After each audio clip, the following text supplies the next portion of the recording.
देखिए, बिहार चुनाव की डेट्स अनाउंस हो गई हैं।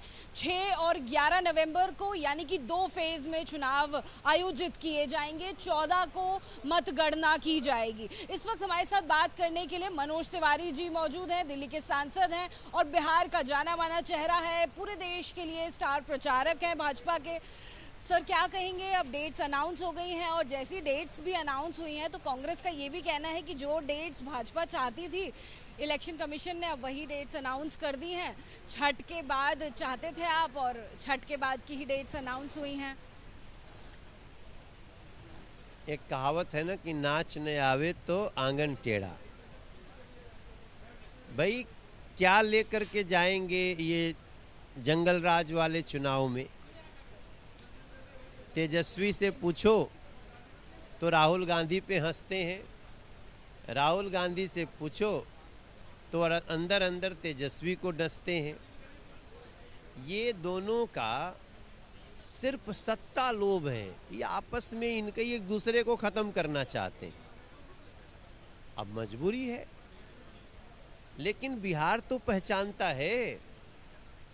और बिहार को क्या चाहिए था? कांग्रेस ने आज़ादी के बाद 40-45 साल तो कांग्रेस ने शासन किया। बिहार को अगर आरा से छपरा जाना होता था तो 150 किलोमीटर चलना पड़ता, तो भी टूटी फूटी रोड पे। आज आरा से छपरा 5 मिनट में पहुंच जाओगे, क्योंकि नदी पे पुल बन गया कोइलवर से। दीघा पुल से आप ट्रेन और बस गाड़ी सब चली जा सकती है। गोपालगंज, सिवान, मोतिहारी, मुजफ्फरपुर, दरभंगा, सहरसा कहीं जाना हो, वो दिया मोदी नीतीश ने। बख्तियारपुर का पुल, हमारे जहां अमृत कुंभ गिरा है वहां का ब्रिज, कोसी का ब्रिज, गया से पटना की घटती दूरी, एम्स 2-2, एम्स 2-2, एयरपोर्ट 2 बन गए, 2 और बनने जरा टेंडर हो गया, मुजफ्फरपुर, पूर्णिया, भागलपुर। तो इन सारी ये तो छुपने वाला है नहीं। लेकिन मनोज जी, विकास कार्यों पर भी विपक्ष कई बार सवाल उठाता रहा है। कई सारी ऐसी तस्वीर दिखा देते हैं कि पुल गिर जाते हैं। बिहार की हाल ही में कई सारे ऐसे पुलों की भी तस्वीर आई थी, तो वो भी एक जो पुल गिरा वही तो उनके समय का था, वो तेजस्वी बाबू के समय में ही गिरा। अब क्या मुद्दे रहेंगे? क्योंकि अब उल्टी गिनती एक तरीके से कह सकते हैं शुरू हो गई है, क्योंकि मतदान की डेट्स अनाउंस हो गई हैं। तो बिहार की जो जनता है, क्या लगता है कि कौन से मुद्दे उनके लिए ज़रूरी रहेंगे? क्या वो राहुल गांधी का वोट चोर गद्दी छोड़ वाला नारा है वो हावी हो सकता है, या फिर जिस तरह से बीजेपी ने बैटल किया है, बैटल ग्राउंड में आप लोग पहुंचे हैं, लोगों तक राशन भी पहुंचा रहे हैं, अभी महिलाओं के लिए खातों में पैसे भी आ गए हैं, उससे भी कुछ फ़ायदा मिल सकता है? देखिए, कहते ना कि हम लाए हैं तूफान से कश्ती निकाल के। ये बिहार देखो, आप तो बहुत लंबे समय से पत्रकार हो, जंगल राज की भी रिपोर्टिंग किया होगा आपने कहीं ना कहीं। तो जहां दिन दहाड़े लोगों को मार दिया जाता था, कोई छोटा सा कमाने जाता था बिहार छोड़ के भाग जाता था, अब वहां सुरक्षित बिहार, सुसज्जित बिहार, सुशोभित बिहार, पक्की सड़कों वाला बिहार, नेशनल हाईवे वाला बिहार। तो अब इस बिहार का जो टेस्ट पाया है बिहार के लोगों ने, अब वो बिहार को यहाँ से और ऊपर ले जाएगा। ऊपर ले जाने वाला कौन है? एनडीए। और नीचे धंसाने वाला कौन है? वो है जंगल राज वाले, ये इंडी गठबंधन। तो बिहार की जनता ने बड़े अच्छे मन से हमारे मोदी जी, नीतीश कुमार जी, चिराग पासवान जी, उपेंद्र कुशवाहा जी, मांझी जी, मनोज तिवारी, हम सब मिल करके बिहार को अब एक नई देने को तैयार हैं। जो रफ्तार बन चुकी है बिहार की, उससे एक नई उड़ान को तैयार है बिहार। मनोज जी, अब ऐसे में एसआईआर मुद्दा रहेगा जब बिहार के लोग चुनाव के लिए जाएंगे, अपने मतदान के लिए जाएंगे, उनके लिए रोजगार मुद्दा रहेगा, उनके लिए नौकरी मुद्दा रहेगा। वो कौन से मुद्दे रहेंगे? आपको क्या लगता है किन मुद्दों पर आप उनको कहेंगे कि वो वोट करें? एसआईआर भी एक मुद्दा रहेगा। जिस प्रकार से बांग्लादेशी इलीगल घुसपैठियों को कांग्रेस और ये राजद के हमारे नेता लोग उनको वोटर बनाने पे आमादा थे, तो बिहार की जनता को तो अच्छा लगेगा कि नहीं नहीं फर्जी वोटिंग नहीं हो सकता। और आज भी कितना सुंदर बात चुनाव आयोग ने कहा है कि आज भी किसी को लगता है कि हमारा योग्य वोट नहीं बना तो बनवा लो। तो योग्य वोट वो होगा ना जो हमारे बिहार का होगा या भारत के किसी कोने का होगा, बिहार में रह रहा होगा।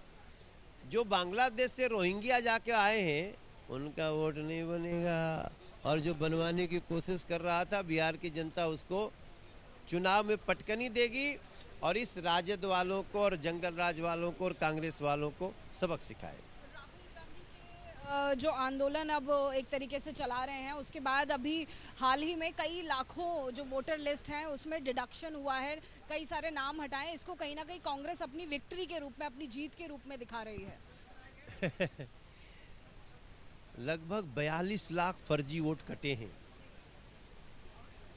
तो अगर फर्जी वोट कटे हैं तो खुश हो, ये तो बहुत अच्छी बात है। किया किसने? चुनाव आयोग ने। कल आप चुनाव आयोग को गाली दे रहे थे।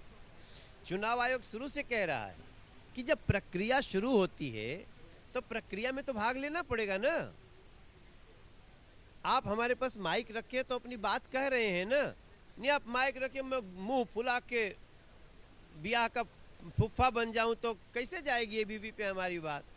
जब मौका आया है तो पार्टिसिपेट करो, ठीक करो। आज देखो लगभग शुरू से ही कहा जा रहा था कि जिसका गड़बड़ हो गया वोट में कि भाई हम घर पे नहीं थे, आपने कह दिया, वो दोबारा कर सकता है, वो हो गया। लेकिन जो परमानेंटली फर्जी वोट बना के रह रहा था वो तो कटा ना। 42 लाख वोट, 40 लाख वो कटना फर्जियों का कितनी बड़ी बात है।